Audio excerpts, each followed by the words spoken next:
Welcome back, Stasa23 here, back again with some knife therapy, and the knife before you use the steel Will CutJack.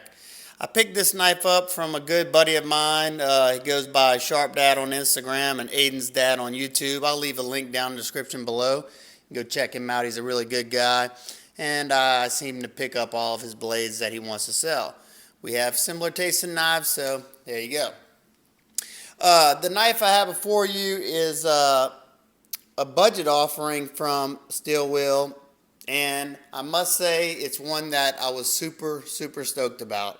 I checked these guys out at Blade Show this year, and I was very impressed with the quality of both their budget line. This is the budget model that has D2 steel. There's your C22's your model number, and at the price point and the quality that's coming out, I was really impressed. I own the Steel Will Gecko, the Mini Gecko, and that knife has been just above and beyond in the quality department in my eyes. So whenever I had the chance to pick up this one secondary for a great price, I jumped all over it. Let's go over some quick specs on this knife, just so I can get that out of the way. Let's see. The blade is supposed to be right at about 3.5 inches. The handle is right around 4.5 with a total length of 8 inches. And like I said before, blade steel on this guy's D2. It's got a nice belt satin finish. Really nice top swedge that goes the whole length of the blade. You got some nice jimping up here, very functional jimping. Kind of reminds me of Delica, the Spyderco Delica jimping. You got a great, well executed finger twirl right here. Locks the hand in very nicely, and this grip right here is phenomenal. The texture on the FRN is not super grippy, but it's definitely not going to slide out of your hands. Like I said, this grip right here locks you in, and for the finer tasks, this is also going to do good. One thing that I was really happy to see is they didn't go with overly thick blade stock. You got some rather thin blade stock, which leaving a decently thin edge. So this thing, I've only cut up a few boxes so far, and it was great in the slicing department. Before this knife came out, if you asked me what my favorite budget blades were, or if one of my buddies said, hey, what's a good knife under, I don't know, 60 bucks, my first choice would have probably been the Rat Model 1 and D2. That's a pretty much, they're close in size. The Rat is maybe a hair bigger. Can't really, maybe it's just me, but yeah, the Rat's a little bit bigger. And if that's too big, I would have steered them to the Rat Model 1, which right now you only have this in the AUS 8, I think this one is, and not a bad steel, but I don't know what they're waiting on with the D2.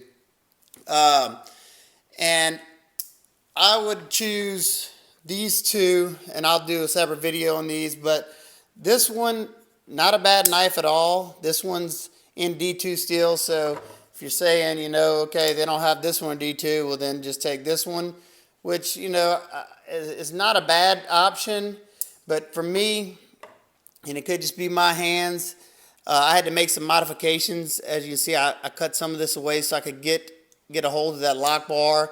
The tension on this frame lock was rather strong and just wasn't so comfortable. And another thing that I've noticed, and I haven't really got to test this out enough to let you know that yet, but I have noticed that the D2 steel on here is rather soft.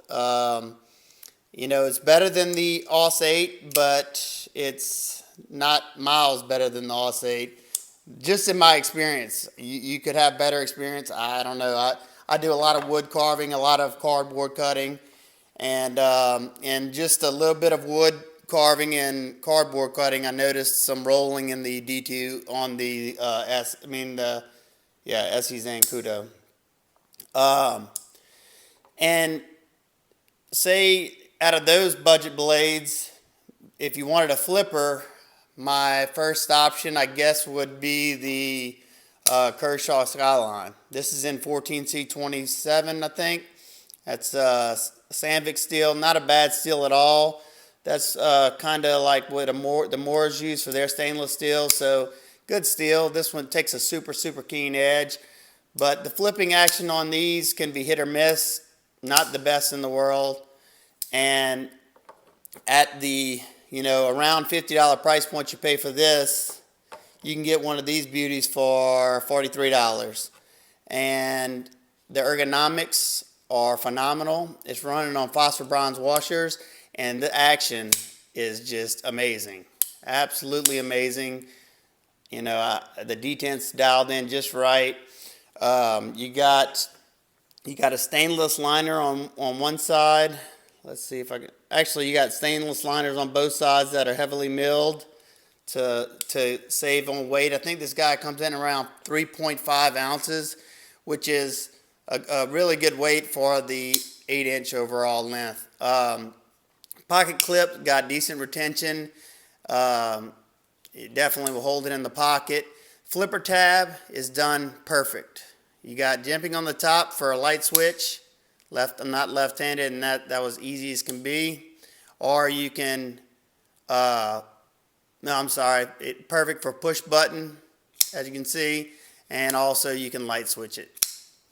The pocket clip is left or right-handed, tip up only, which is just fine with me. The hardware's got a nice satin finish to it. You got a nice satin pocket clip.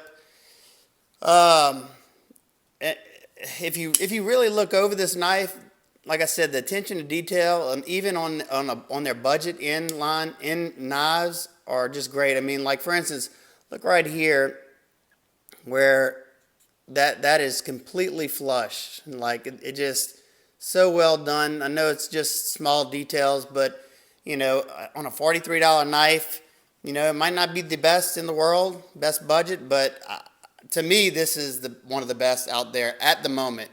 That could change after I got some use under the D2 steel, but with the little cutting I've done so far, it has performed nicely, and time will tell on how that D2 holds up. You got absolutely no play whatsoever, left or right, up or down.